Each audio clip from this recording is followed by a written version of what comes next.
तस्य ज्ञानेन शलाकया चक्षुरुन्मिलितं येन तस्मै श्रीगुरवे नमः। नमो विष्णुपादाय कृष्णपृष्ठाय भूतले श्रीमते भक्तिवेदान्त स्वामिनिति नामिने। नमस्ते सारस्वती देवे गौरवाणी प्रचारिणे निर्विशेष शून्यवादी पाश्चात्यदेशतारिणे। जय श्री कृष्ण चैतन्य प्रभु नित्यानंद श्री अद्वैत गदाधर श्रीवासादि गौरभक्तवृंद। हरे कृष्णा कृष्ण कृष्ण हरे हरे, हरे राम राम राम हरे हरे। भूते महद्भिर्यमाहुरो विभु निर्मायश्येते यदमूषु पुरुषा। भूते गुणान् षोडशात्मक सोऽलङ्कृशिष्ट भगवान् वचांसि मे। श्रीकृष्ण शरणं शरणागतं कथामृतं सततपीपुतं भक्तिवेदान्तमार्गपन्थनं सर्वलोकऋषिदेव जन्मप्रसन्नं सर्वलोकऋषिदेव जन्मप्रसन्नं। Hare Krishna, welcome again. So, tonight's topic that we are discussing is Krishna is the only shelter. So I guess, we'll continue from the last time where we have left on how Gajendra surrenders unto the Supreme, and then talk a bit more about surrender. But before we do that, I thought I'll just pose a question to you all, and you can give an idea of what do you understand when Krishna says, Mame Tvam Sharanam Vraja, just surrender unto me. What does it mean to you? Anyone?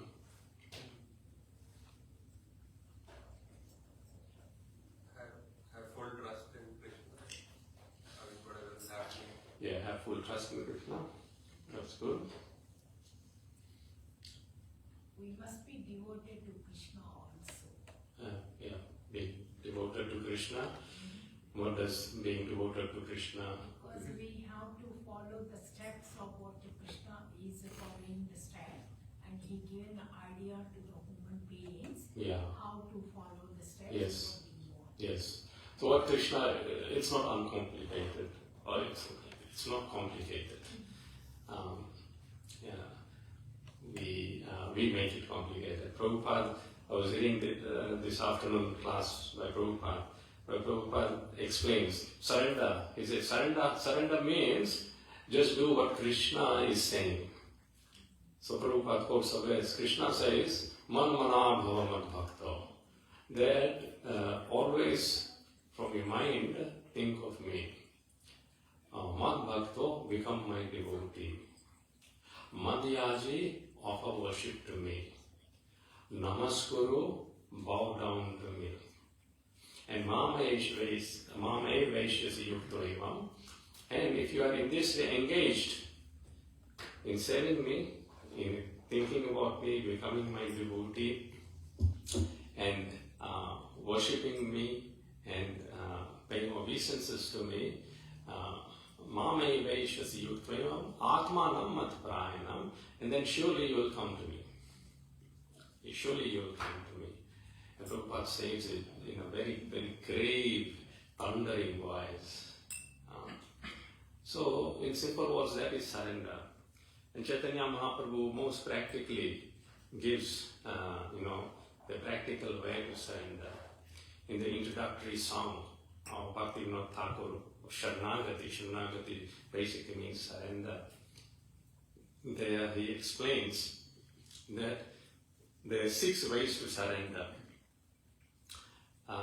What are these 6 ways? He says, Dainya Atma Nivedana Gotripte Varana Aveshya Rakshibe Krishna Vishvasa Padana. that dainya. Dainya means humility. What is humility? Humility means to basically forego of what our thinking is and accept the instructions of Krishna, which is coming through the Guru Parampara. Dainya. Dainya also means to not to think of oneself, but to think of Krishna. Some people think humility is a bad thing because we think less of ourselves. One devotee was mentioning, humility doesn't mean that we think less of ourselves, but it means we think of ourselves less. One devotee came to Prabhupada and said, Prabhupada, I'm so fallen, I'm so this, I'm so that, I'm this, I'm not good. And Prabhupada said to him, actually you are nothing. Because when we say that, that means we are the center of it. But rather, we submit to Krishna, think about Krishna, and we forget about ourselves. That is humility. Dainya is called. And then Atma Nivedana means offering everything to Krishna, including ourselves. Atma means ourselves, and Nivedana means offering. So, whilst, the offering of Patram, Pushpam, Toyam, and Phalam, water, leaf, flower, and what is that? Fruit is there, yes, Krishna is saying. But ultimately, we have to also offer ourselves, because we are Krishna's. Krishna claims in Bhagavad Gita, Mamaya eva amsha jiva loke, you are my amsha.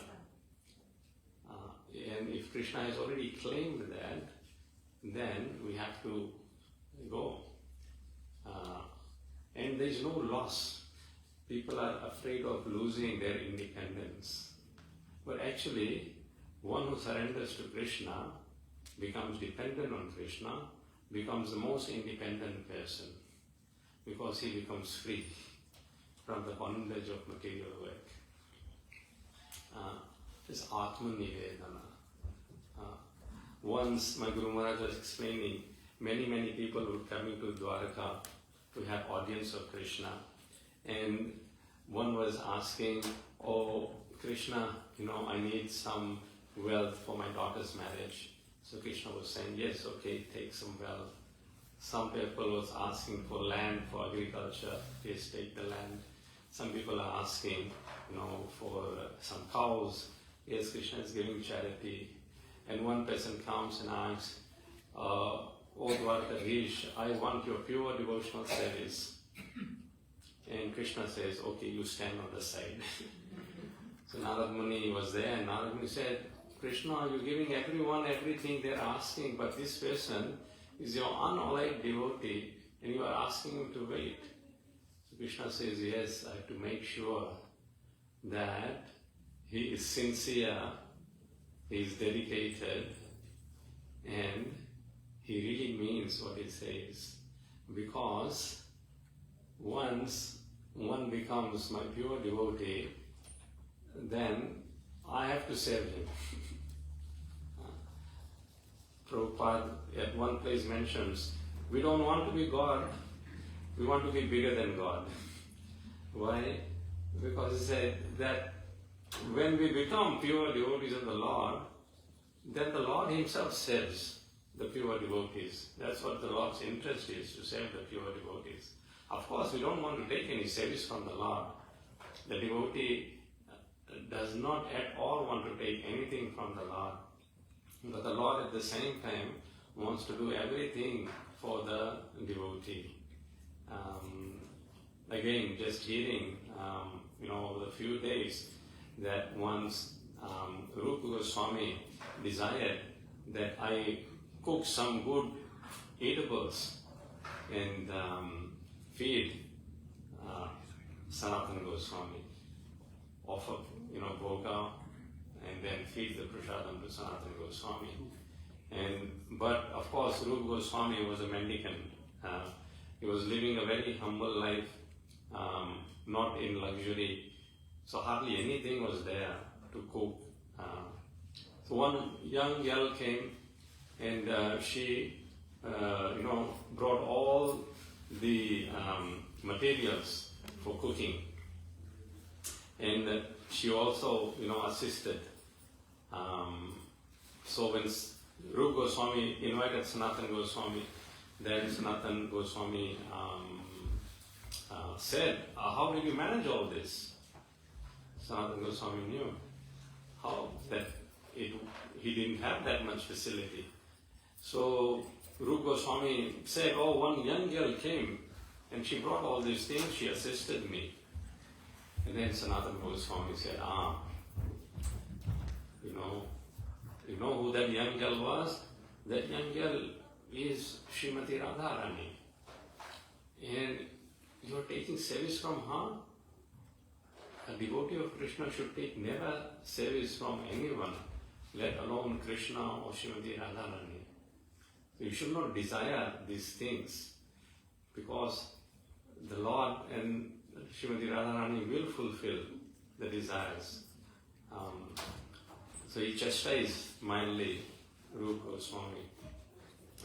But the point is, Krishna takes pleasure in saving his pure devotees. Just today in the morning we were discussing that Bhishma Dev says to the Pandavas who have come to see him that, you think Krishna is your, Matolyam, your cousin? And yes, cousin, but he is the Supreme Personality of Godhead. But he comes to act as your Priyam, dear. Krishna, any opportunity he gets to associate with Pandavas, he takes that opportunity. And you are Sarathim, the chariot driver of the Pandavas, and you are Duta, the messenger of the Pandavas. You are Suhuttamam, you are the ever well-wisher, ardent well-wisher of the Pandavas. So Krishna is always thinking how I can serve the Pandavas. Once in battlefield, so many days had passed and so many of the soldiers had already been killed. And Bhishma Dev every day was killing 10,000 Maharathis, those brave warriors who were in chariot, but not the Pandavas. So Duryodhana every day at the end used to express his frustration that, these soldiers are not our enemies. The Pandavas are, and you are, you are eating food from our plate and taking side of the Pandavas.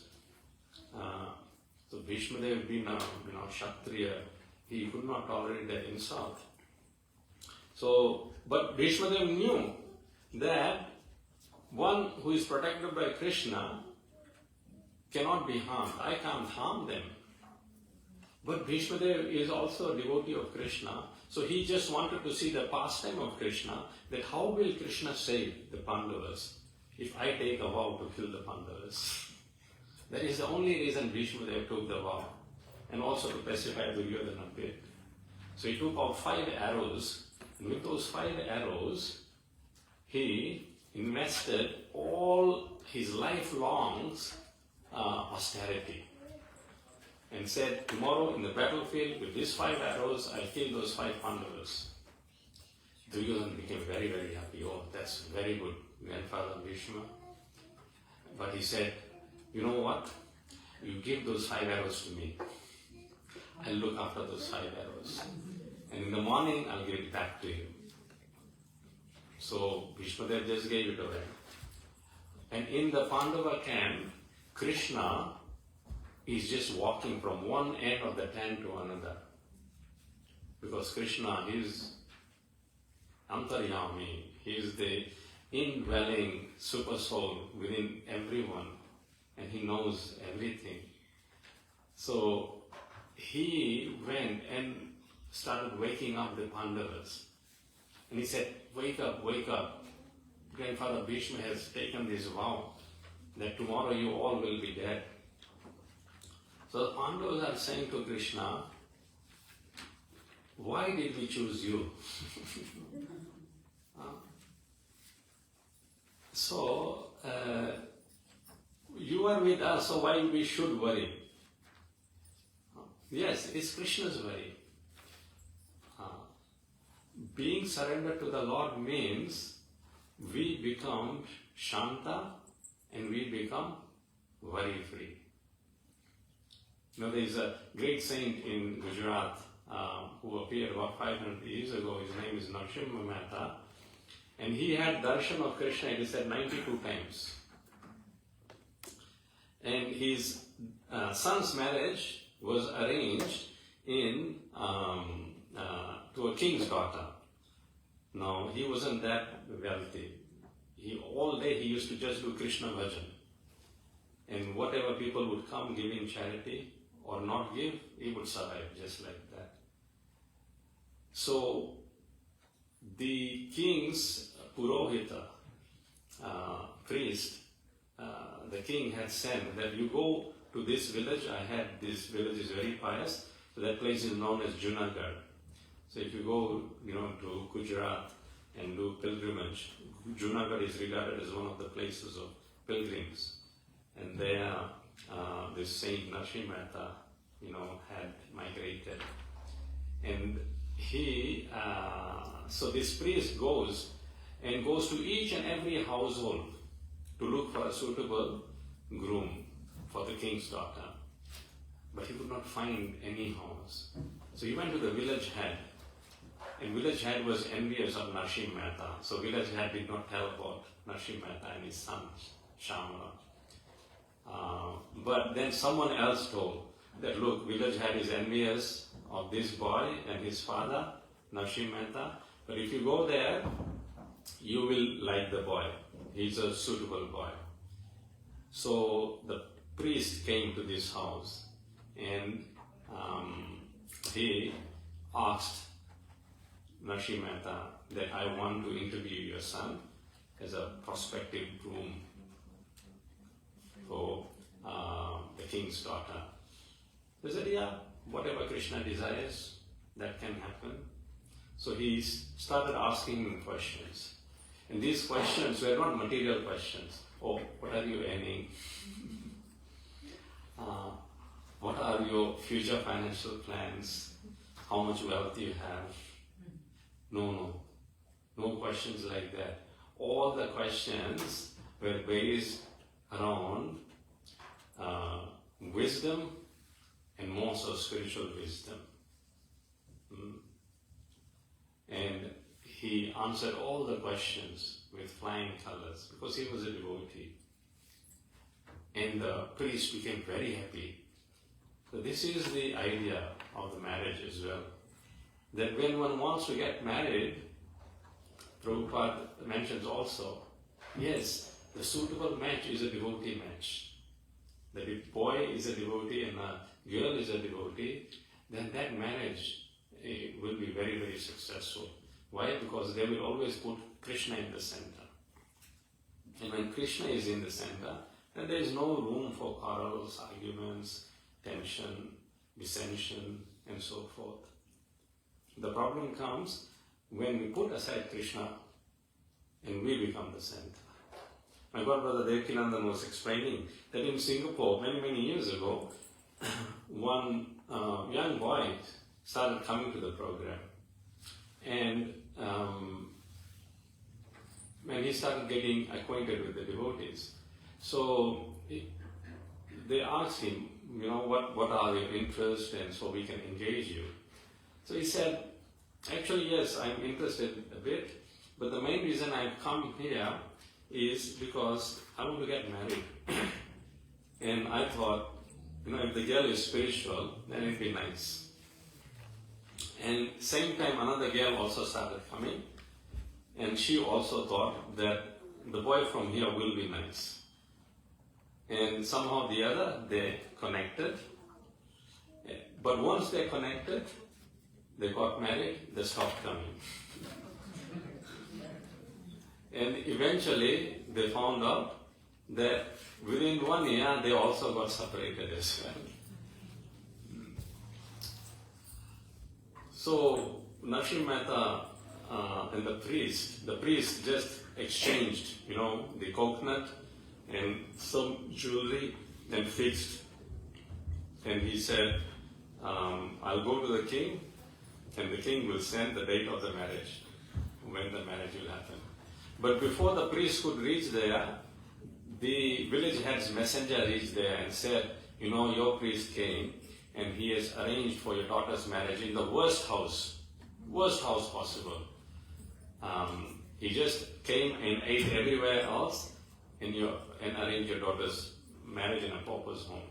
And the king's wife became very, very upset that how can we give our daughter to a pauper's house? So the king wanted a way out, but the priest was very strong and ardent. He said, I guarantee you will not find a better suit for your daughter than this boy. And it is a Brahmana's vow, that if you break this marriage, then all your opulence will be destroyed. So the king was caught between his wife and his priest. So the wife gave the king an idea. Don't break the marriage, but you put conditions. That in the marriage procession, there should be 1,000 elephants, this many military inventory persons, 50,000 procession should come, this much jewelry offering. And so a big list was given. In a letter, the minister sent the list. And when the list came, Narasimha Mehta was just doing his bhajan, as Krishna mentions in Bhagavad Gita, Man manabho mad bhakto madhyaji mam namaskuru. And he was just worshipping Krishna. So he just got the list and he just put it on his deity's lotus feet. He didn't even read it. He just offered it to the deities. And Krishna in Golok Vrindavan is thinking, oh Krishna, oh my God, such a big list has come and this fellow is not even looking at it, and tomorrow he has to leave for the marriage procession. And Srimati Radharani there, is seeing Krishna is worried. So what's the matter? And Krishna says, my devotee is so innocent. He is, the party of the groom have given this big demand of list, and he is just casually offered it to my lotus feet without even reading it, what it is. He's so absorbed in chanting my glories. He doesn't care about anything. So what to do? Radharani replied. So what to do? Now we have to go in the marriage procession. So he said, Krishna, along with all the cowhead boys and demigods also he summoned, he came in the very big, huge chariot Krishna arranged to be brought, and he put Narasimha Mehta on the chariot, his son on the chariot. He himself became the driver. Jai Shri Shri Radhe Govardhan Hari Ki. Krishna himself became the driver, and Krishna started driving the chariot. And all procession, thousands and thousands of, horses, elephants, whatever demand the king had put, more than 50,000 people in that procession. Just imagine, 350 people are here, the room is filled up. Just imagine 50,000, more than 50,000. And when the procession reached near the king's palace from the top, the priest looked and he started shedding tears of joy, seeing the how the Lord is so affectionate towards his devotees. It's known as Bhaktya Vatsala. And he said, approach the king. King, come out. Look at this huge procession. You can't see the end of it. Miles and miles long procession it was. And you had so much proud that you are so rich. Today, what to speak of food, you won't even have enough water to give to the people who are coming in the procession of your daughter's wedding. And the king realized his mistake. So as Narsimha Mehta, approached, the king just fell on his feet and he begged for forgiveness. But Narsimha Mehta didn't know why he's asking for forgiveness. He said, please help me, I don't have anything suitable to give you and your guests now. There's so many of you. And please forgive me, I demanded that you bring all this. Narsimha Mehta did not know what he's talking about. But Narsimha Mehta said, don't worry, Krishna will look after it. And Krishna goes, okay, now I have to look after this as well. So Krishna himself, it is said, along with his queens, went to the kitchen of the king and started cooking and prepared this whole meal. And the whole wedding procession, people, they were fed, and no one had eaten such tasty, such opulent food before that. So this is how Krishna actually saves the surrendered devotee. Although the devotee has no idea, he doesn't want to be saved, he wants to only save Krishna. Narsimha Mehta actually did not know. But when Narsimha Mehta realized it, Narsimha Mehta said, Krishna, please, I don't want service from you, I want to save you. And, in his pastime it is said that one by one, each member of his family passes away. And Narsimha Mehta still is so steadfast in his devotional service. He says, Sarutyu Bhangi Janjal Sukhiya Vasu Sri Gopal. That's good actually. All this bondage is now broken. Happily I'll worship Sri Gopal. So here we see that Gajendra also realizes this point. Please repeat. Om Namo Bhagavate Vasudevaya. Om Namo Bhagavate Vasudevaya. Om Namo Bhagavate Vasudevaya. Om Namo Bhagavate Vasudevaya. Om Namo Bhagavate Vasudevaya. Om Namo Bhagavate Vasudevaya. Yakashanesho Valinonta Koragat. Prachanda Vegada Vidhavato Vrisham. Bhitam Prapannam Paripati Yadbhayam. Mrityu Pradhavatya Maranam Tamimahi. So Gajendra says, the Supreme Personality of Godhead is certainly not known to everyone. Yakaschanesho, only some people. But he is very powerful and influential. Balinaha, is full of strength.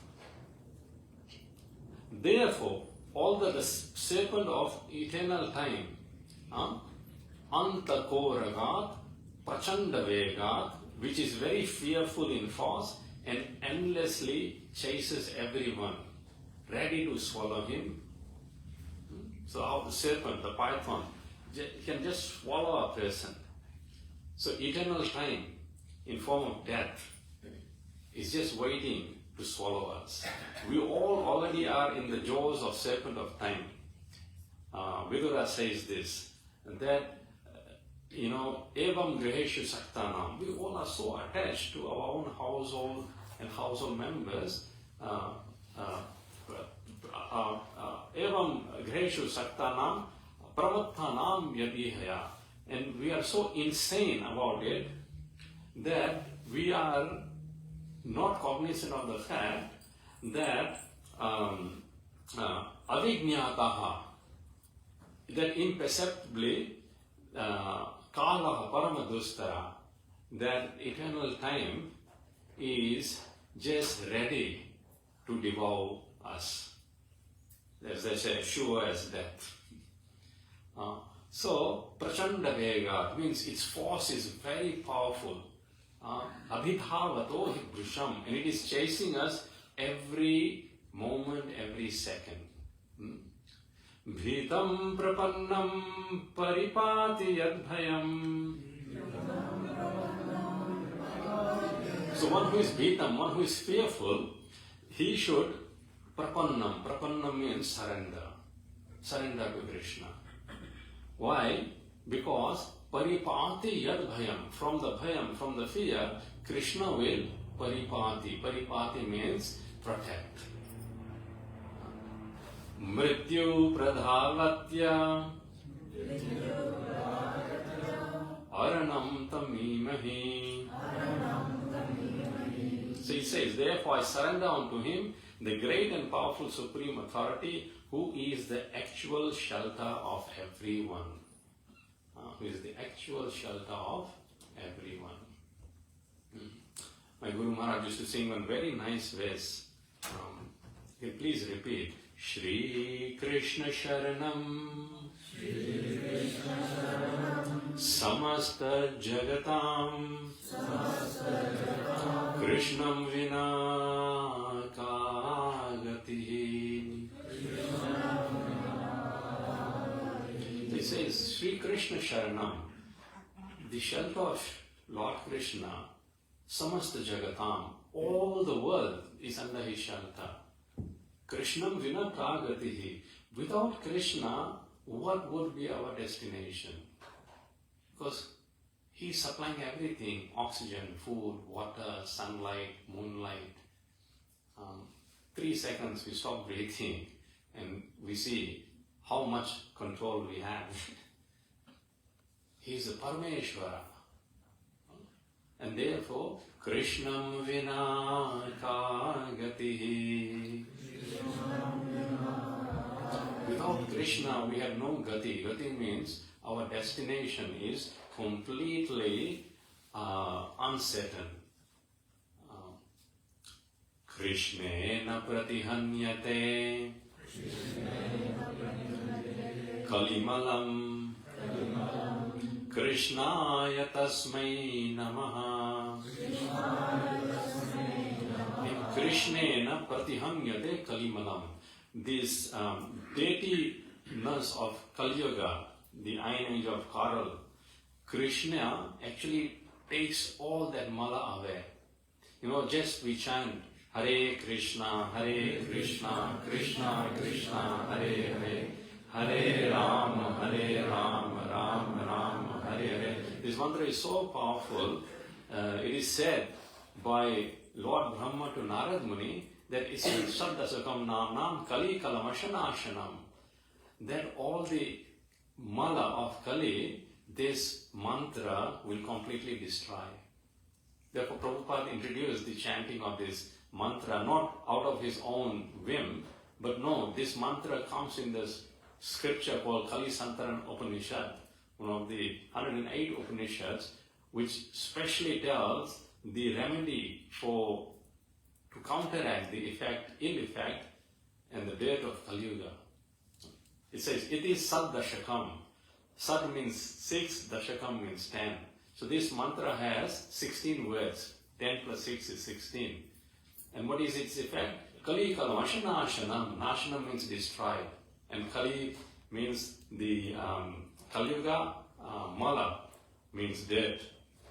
Whatever our life, our minds are full of dirty things of Kali Yuga, we don't have to go far, in our phone we just open and all the nonsense comes up.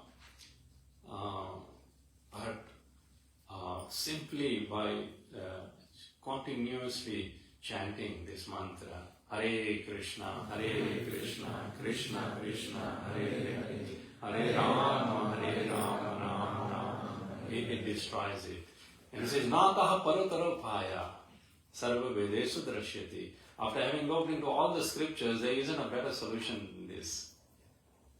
So, after having looked, so it is not that whimsically, without looking, we say, oh, this is the mantra, you just chant. No, after having looked at all the scriptures, Alotyam Sarva Shastrani, Vicharasya Puna Puna, telling the pages of all the scriptures, thinking about it again and again, Idam Ekam Sunishpannam. After that, this conclusion is reached. After all the research work is done, then this conclusion is reached. That yes, this is the mantra for deliverance of this age. Chanting of Hare Krishna, Krishna Krishna, Hare Hare, Hare Rama, Rama Rama, Hare Hare. So what did Gajendra do? Very simple. Antaha sarasi urubale na grihi pade grihito grahe nayut patiram mujahastartha. So his foot was caught by the crocodile, and in his past life he had recited prayers, and he called out, Ahedamadi Purusha Khilanokanatha. He called out for Krishna. You are the original personality of Godhead, Adi Purusha. And you are Akhila Lokanatha. You are the master of all the planets, Akhila Lokanatha. And Tirtha Shravaha. You are the place of pilgrimage. Shravana Mangala. Hearing about you is very auspicious. We are hearing about Krishna. This itself is auspicious. Namadhyaya. Your names are worth chanting. This is a very important point. The last line there says, all are purified simply by hearing your holy name, which is worthy to be chanted. And along with that, what did he do? He Ambuja Hasta, he plucked a flower out of the lake and offered it to Krishna. As we can see in the picture, Krishna comes on the Garuda. And as soon as Gajendra sees Krishna is coming, he's doing some service as well. Although he was in great danger, great bodily pain. No, he took his trunk and plucked the flower from the lake, lotus flower, and offered it and chanted the Lord's name. Tirtha Shrava Shravana Mangala Namadhyayam. So simply, if we surrender and we simply chant the Lord's names, then the Lord becomes a swift deliverer from the cycle of birth and death. There's a wonderful verse in the 12th chapter of Bhagavad Gita where Krishna says, yes, Tesham aham samudharta mrityu samsara sagarat bhavami nachirat partha maya veshit chetasam. That one whose chetana, the thoughts, are always absorbed in me, for that person Krishna says, Tesham aham samudharta. I am the swift deliverer, mrityu samsara sagarat, from the ocean of death. So the devotee never dies, but he gains victory over death.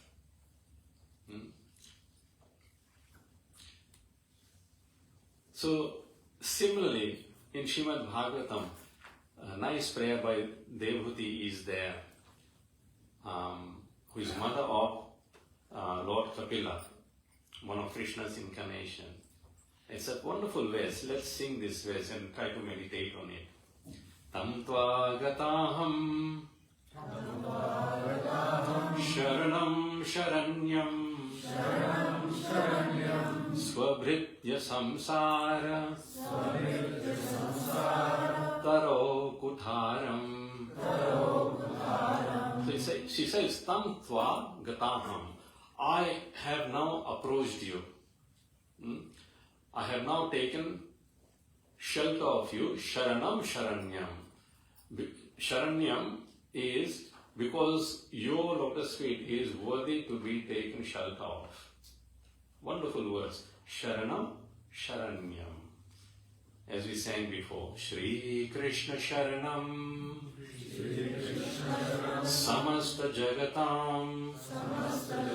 The whole world, without knowing or not knowing, is actually under the shelter of Krishna. Krishna says in 9th chapter of Bhagavad Gita that Nivasaha Saranam Sruhat, that I am the resting place of everyone and I am their well-wisher. Nivasaha Saranam Sruhat. So, Tam Tvagataham. So this is what we have to do as well. Gataham means go to Krishna. Now after going to Krishna, what? Sharanam Sharanyam. We take shelter of his lotus feet. Why? Because his Sharanam is Sharanyam, is worthy to take shelter of. Why?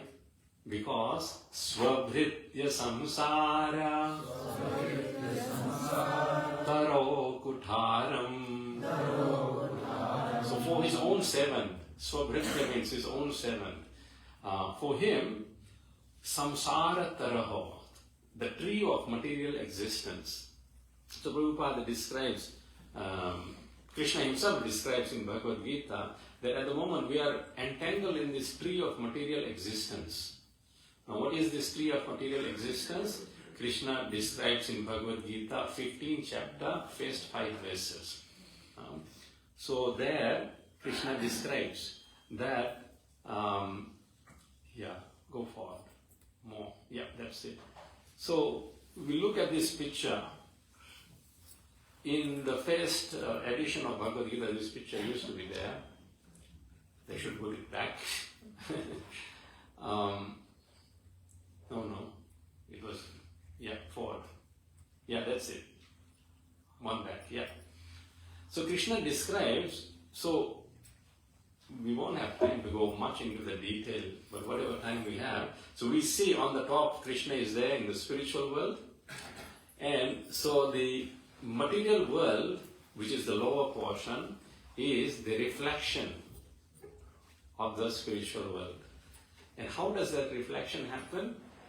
When living entities have desire separate from Krishna, then that desire becomes the reflective base of the spiritual world.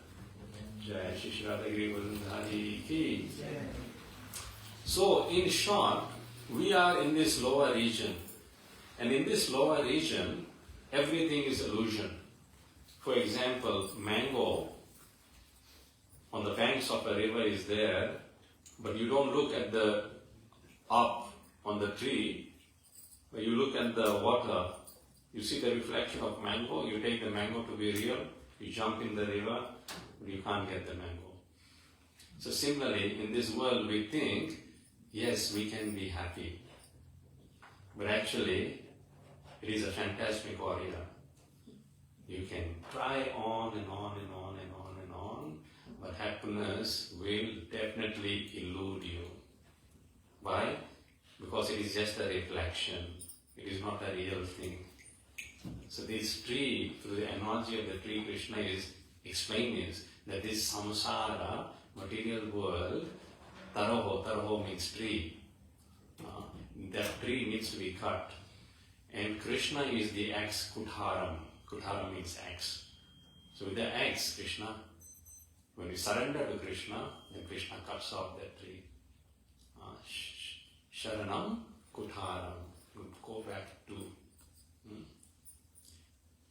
And perhaps next week we'll continue on this discussion, because a lot more had to be covered, but we won't be able to cover it. But in simple terms, Shri Krishna Sharanam Samasta Jagatam Krishnam Vina Kagatihi Krishnena Pratihanyate Kalimalam Krishnaya karyam namah. Krishna trayasti kala bhima bhujago. Krishnasya sarvam vashe. Krishna is mighty armed. Krishna trayasti kala bhima bhujago is mightier than the time. And his mighty arm, bhima bhujago. And everything is under the control of Krishna. Krishnasya sarvam vashe. So if we are under some problem and we can't find a solution to it, guess what? Krishna has the key to the solution. Krishna's why? Because Krishnasya sarvam vashe. Everything is under the vash, under the control of Krishna. But the only thing Krishna requires from us is what? Krishner bhaktir. Krishner bhaktir. Akhandita bhavatu me. So Krishner bhakti, Krishna bhakti, that is the only thing that Krishna requires from us. And akhandita, akhandita means unbroken. Unbroken chain of loving devotional service. That's what Krishna requires from us. And the devotee says, Krishneva, Krishnaya, Tameva Shreya. O Krishna, you are my only shelter. Krishnaya, Tameva Shreya. So please, before next week, try to read those 5 verses of the 15th chapter of Bhagavad Gita. If you don't have it, we have Bhagavad Gita here. You can take it from us. We can all rise up for Arati now. And if you have any questions after the Arati, we can take them. Hare Krishna. Jai Srimad Bhagavad Gita Upanishad ki, Jai Srila Prabhupada ki.